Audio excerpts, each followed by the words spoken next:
All right, how is everyone doing tonight? Welcome to my channel.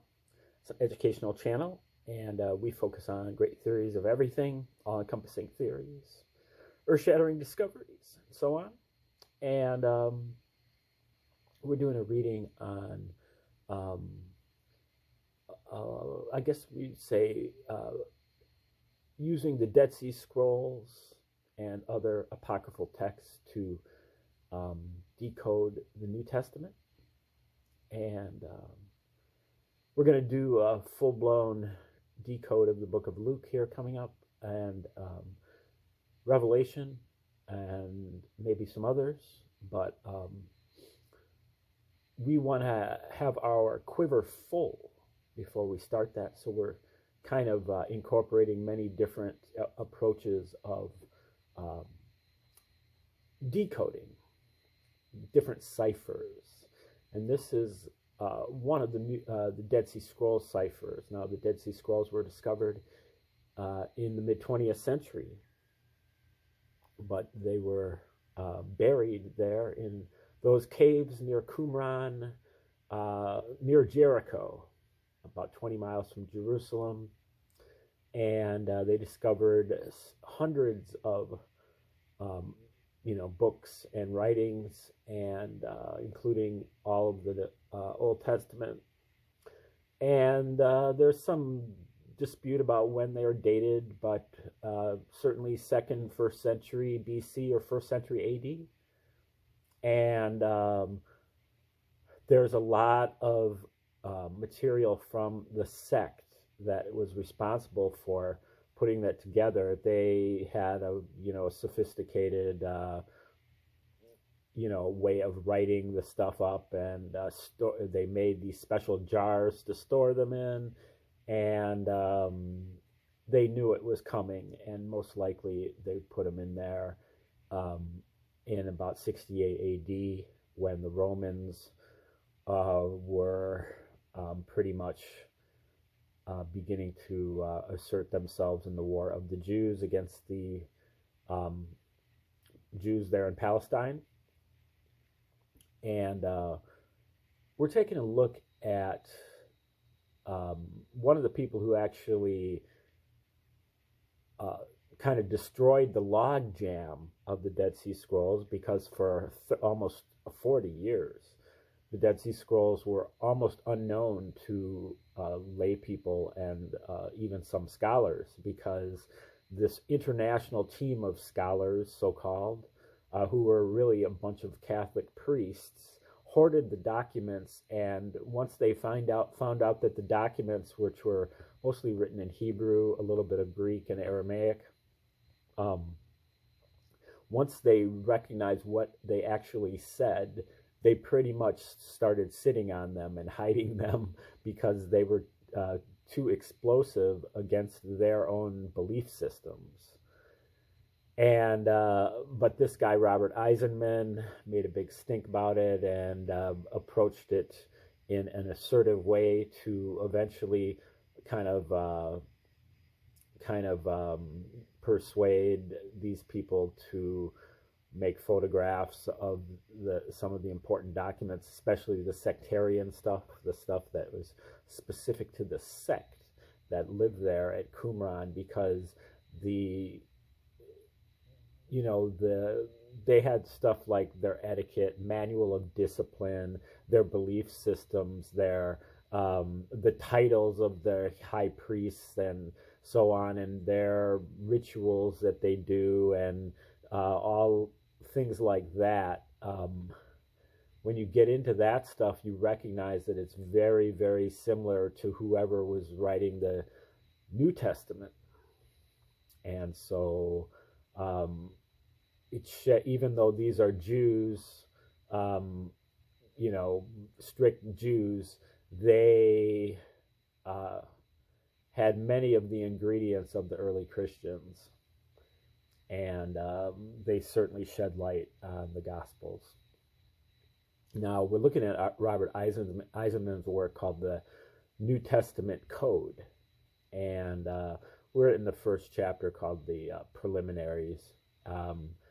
And there's a lot of stuff here, but right now he's kind of Now, the hypothesis that I like to go with is that the New Testament was written by the Romans. It was a psyop by the Romans, in particular the Flavian dynasty of 69 to 96 AD, who were really the two generals in charge of the fight against the Jews in that war. They eventually became Emperor Vespasian and Emperor Titus.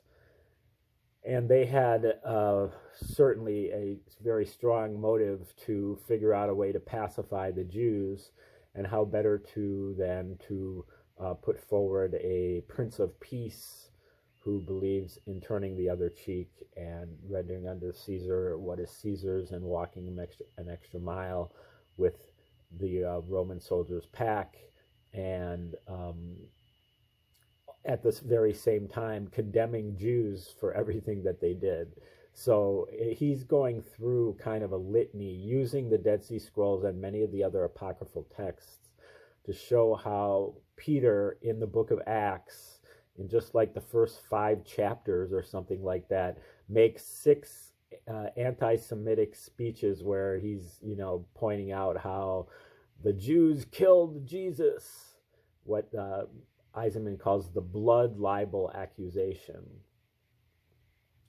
And so we're going to move on from here. The last one, he says, the God of our fathers raised up Jesus, whom you killed by crucifixion,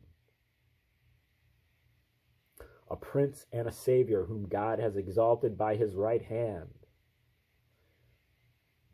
And then, so Eisenman says, these words, by his right hand, are the ones Jesus uses in last appearances in the Gospels, and the proclamation attributed to James in the speech he makes on the pinnacle of the temple before being stoned in early church texts, and the second apocalypse of James from the Nag Hammadi texts, which are the kind of the New Testament gospel, Gnostic Gospels, that were discovered also in the mid-20th century in 1945 or thereabouts in Egypt. And these are also treasured scriptures that didn't make the final cut for the Bible for whatever reason, but shed great light, especially given an open mind, because why would you just accept only the ones that are in the New Testament or in the Old Testament or whatever, the ones that are in the biblical canon? Do you really trust the early church fathers and the popes who got rid of these texts and buried them and accepted certain ones? Do you really trust their judgment, or would you rather actually do the deep dive and look at the ones that are forbidden as well as the ones that are allowed? Who is allowing these and who is forbidding these? So anyway, it will also be a part of the climactic pesher, which is like an interpretative tool that the Jews use to kind of give lessons about various biblical texts. The pesher on the Old Testament book of Habakkuk 2:16, the cup of the right hand of the Lord, which will be exploited to describe how the cup of wrath of God would swallow him. The wicked priest, who is a character or a dramatis personae of the Dead Sea Scrolls, as a reward, quote, reward for what he did to the righteous teacher, who is another character from the Dead Sea Scrolls, who some people equate with Jesus, some not, and his followers among the poor, which is also kind of more code language from the Dead Sea Scrolls.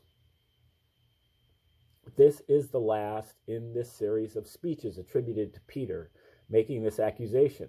But should the reader have missed, so he's already gone through like 6 of these speeches just in the first 5 or 6 chapters of Acts.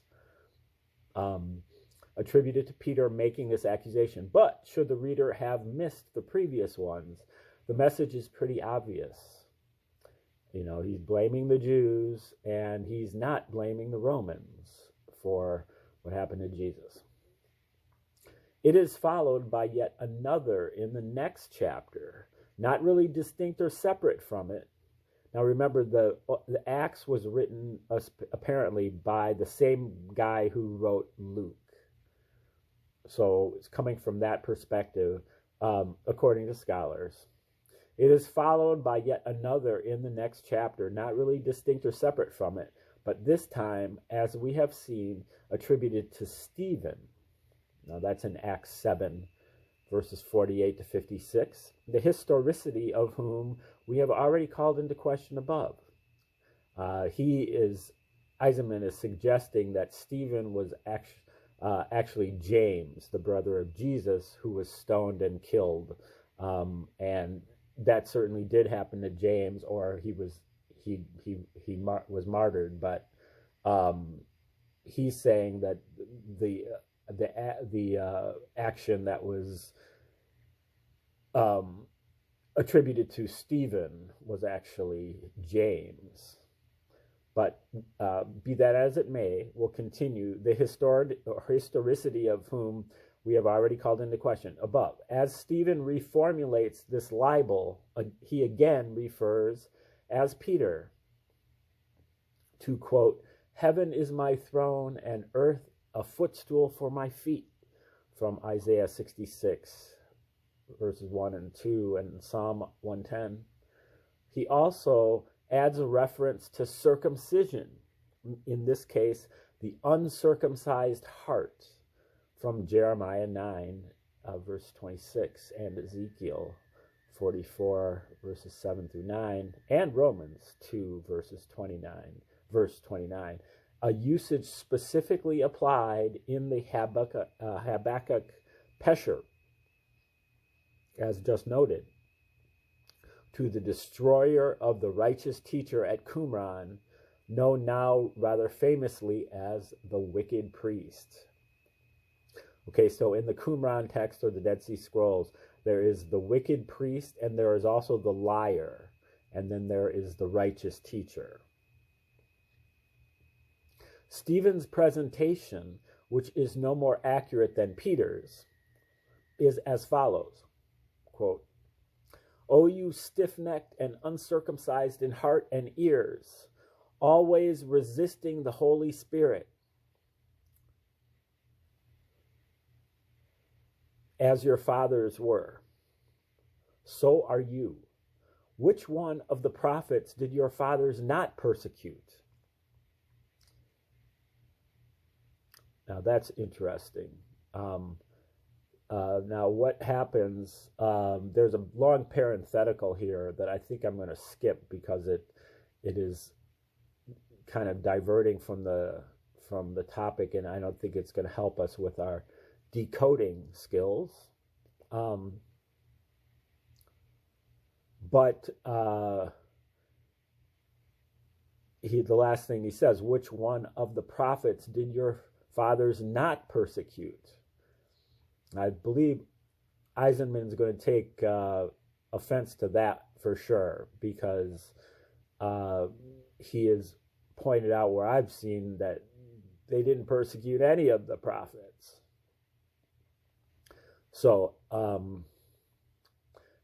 but moving on to more from so-called Stephen. "And they killed the ones who prophesied the coming of the just one, of whom you now have become the betrayers and murderers." Here the characterization of Judas Iscariot in the Gospels has now been turned against the Jewish people as a whole. Not only saying, okay, this one guy, Judas, did this, but you're blaming the whole Jewish population for it. Not only illustrating the true intent of such characterizations, but sadly, as he has always subconsciously been taken to represent these last 1900 years, It is probably also useful to remark that allusion to such betrayers or traitors is again known in the literature at Qumran in particular, and as usual in both the Habakkuk Pesher and the Damascus document, which are both part of the Dead Sea Scrolls. Although the Damascus document was discovered earlier than that, in Egypt, like 50 years earlier.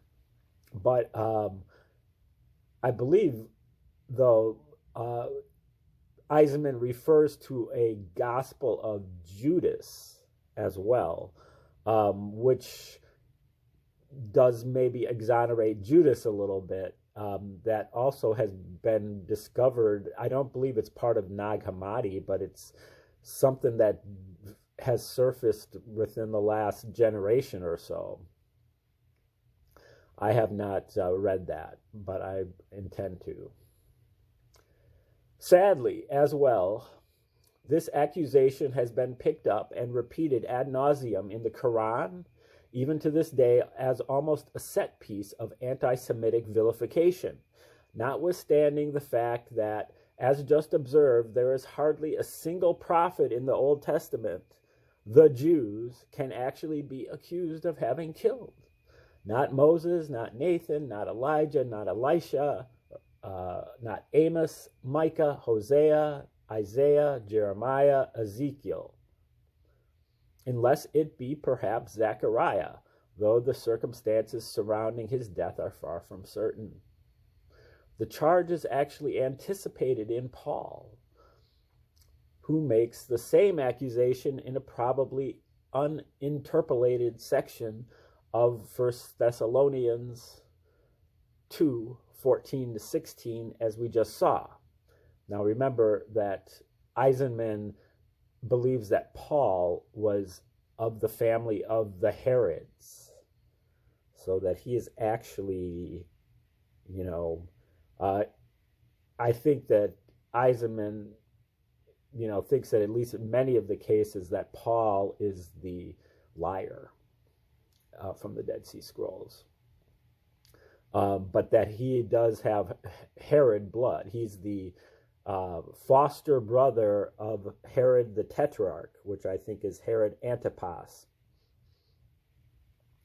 So now getting to Paul, his quote from 1 Thessalonians: "For brothers, you become the imitators of the assemblies of God in Judea, because you also suffered the same thing from your own countrymen, as they did from the Jews, who both killed Jesus and their own prophets and expelled you, displeasing God and being the enemies of the whole human race." That's a little bit. Yeah, I'll have to admit that's a little bit anti-Semitic. Anyway,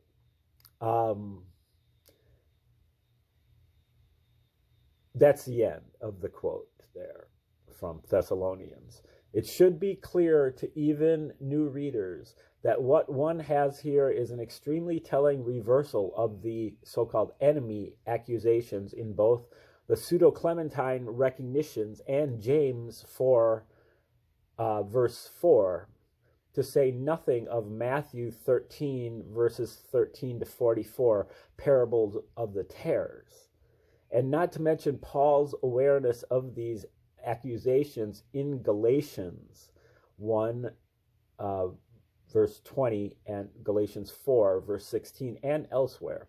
Historically, despite its patent untruth, this accusation has proved to be of the utmost durability and probably formed, as just suggested, the basis of most of the invective so far excerpted, not to mention the intractability of the, quote, devil people accusation worldwide.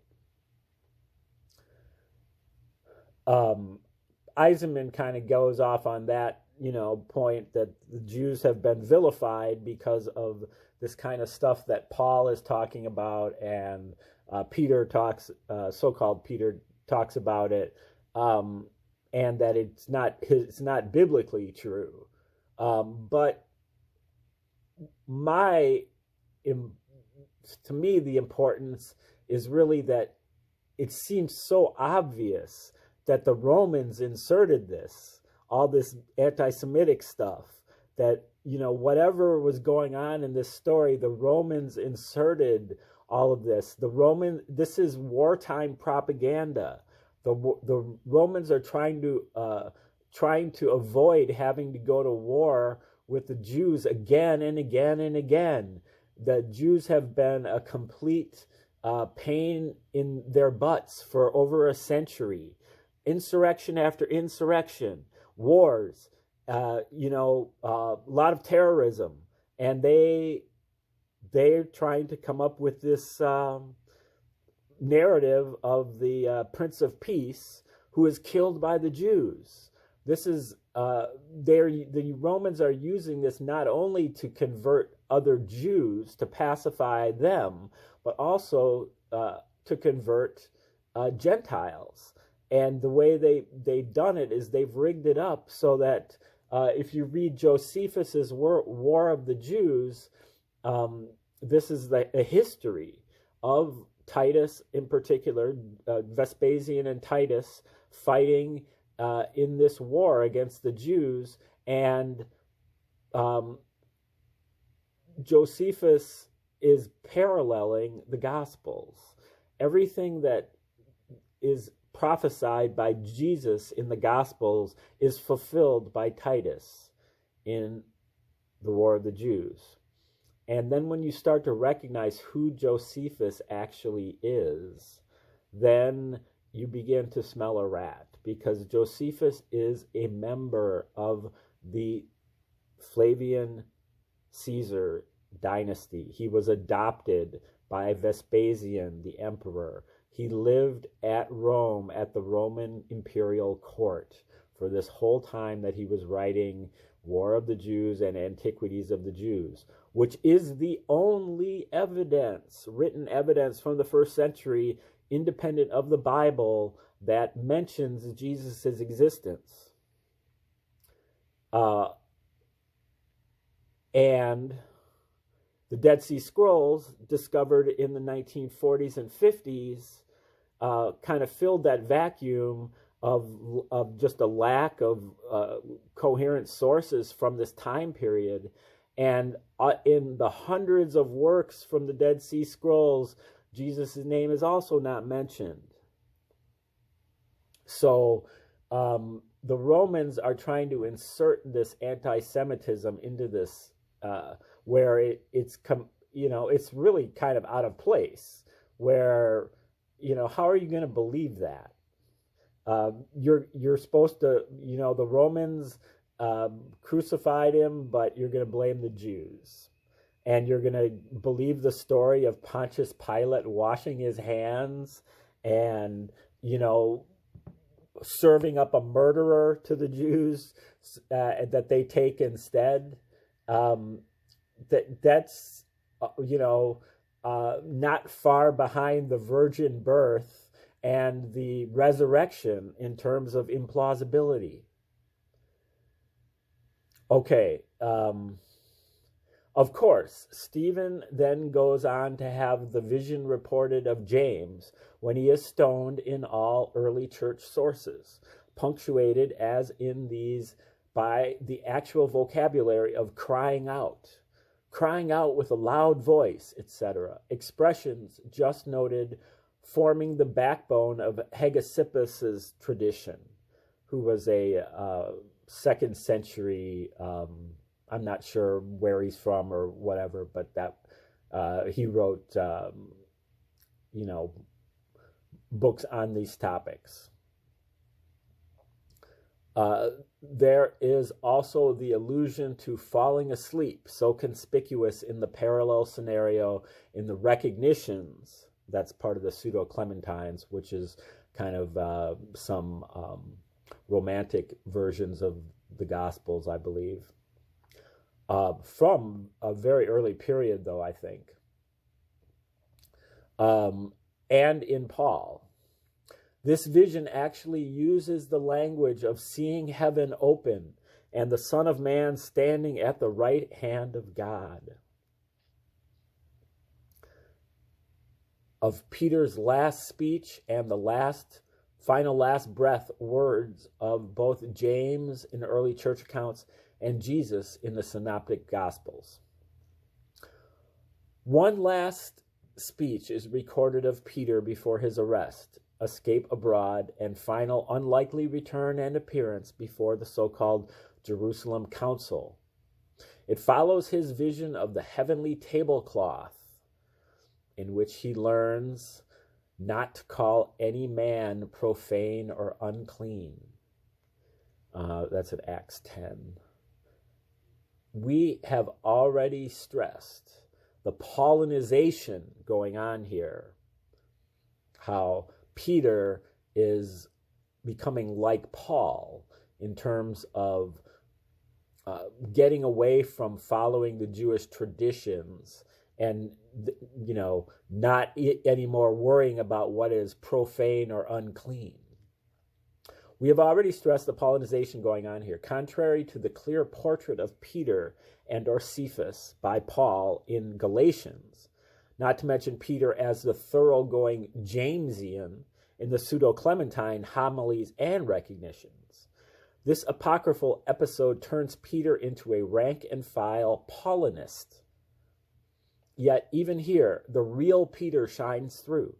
For instance, in his first response to the heavenly voice, instructing him to kill and eat, to which Peter answers, as already signaled, "No, Lord, for I have never eaten anything profane or unclean." This is so unequivocal that it contradicts even the portrait later on in Galatians, where Peter is presented as following a more middle-of-the-road approach, and Paul has the temerity to accuse both him and Barnabas of hypocrisy. But this passage in Acts is clearly written by a Gentile as well, probably in either Alexandria or Rome. Again, Eisenman is knocking at the door trying to figure out that this was written by the Romans, but he just doesn't go in yet anyway. He's got all the clues. This passage in Acts is clearly written by a Gentile, as well as probably either in Alexandria or Rome, the two biggest cities in the Roman Empire. One of the numerous Hellenists or Gentilizing Greeks noted above. This is because it has Peter stating in his first conversation with the Roman centurion Cornelius, raising him up after the latter fell at his feet, having already just learned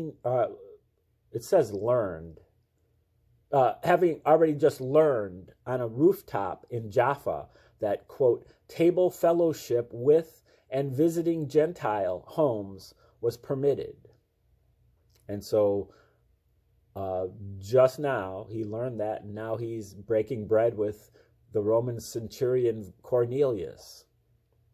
Well, stating in his first conversation, quote, "You know that it is not lawful for a Jewish man to join himself with or come near one of another race," it says in Acts 10, verse 28.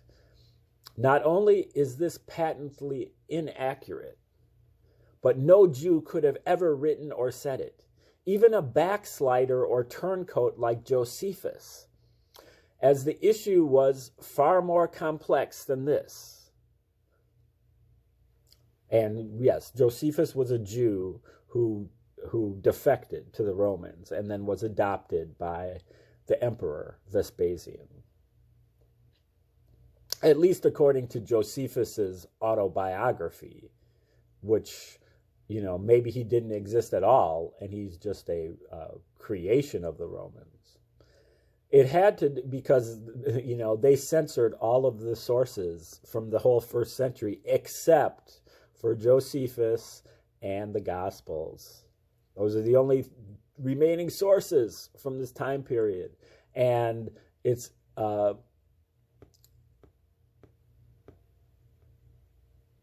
I mean, there are some, I think that there are some Jewish sources, like later Talmudic sources from maybe the late first century. And there are, some other Greek or Roman sources of philosophy and natural history, like Pliny and Cicero and Tacitus and Philo. But all of them really work for the Roman Empire too. They're all really at the court of Rome. I think Philo was in Alexandria, but he was also, his brother or his nephew named Tiberius Alexander was very tight with Titus, the emperor from Rome, and they were really like one of the richest families in the Roman Empire. And so Tiberius Alexander is another, strong candidate for having written a lot of these Gospels. So anyway, as the issue was far more complex than this, it had to do with purity regulations and or contracting impurity or defilement, and would even have applied to contact with, to use the vocabulary of the Qumran Habakkuk Pesher, non-Torah doers in the house of Judah. Rather, this is how Jews would have been perceived by uncomprehending outsiders, since it is not that Jews could not go near foreigners, it is only that one would find it difficult to keep table fellowship with them or be in touch with people not keeping the law, whether renegade or backsliding Jews or Gentiles. Okay, I think we're going to stop right there. We'll get to the end of this chapter, probably not tomorrow, the day after, and then we're going to start going through what's called the Flavian signature from Joseph Atwill, which is a series of events, parallels from the Gospels and from Josephus's War of the Jews that are all thematically parallel, and they go in the same order. So as you move from like Luke 5 up to Luke 12, there's about 30 events that occur. And if you go into the War of the Jews, they also occur in the same order, and many of them are transparent parallels. Some of them are kind of inside joke parallels that, you might think are maybe a little bit strained. But anyway, thanks for tuning in today. Have a good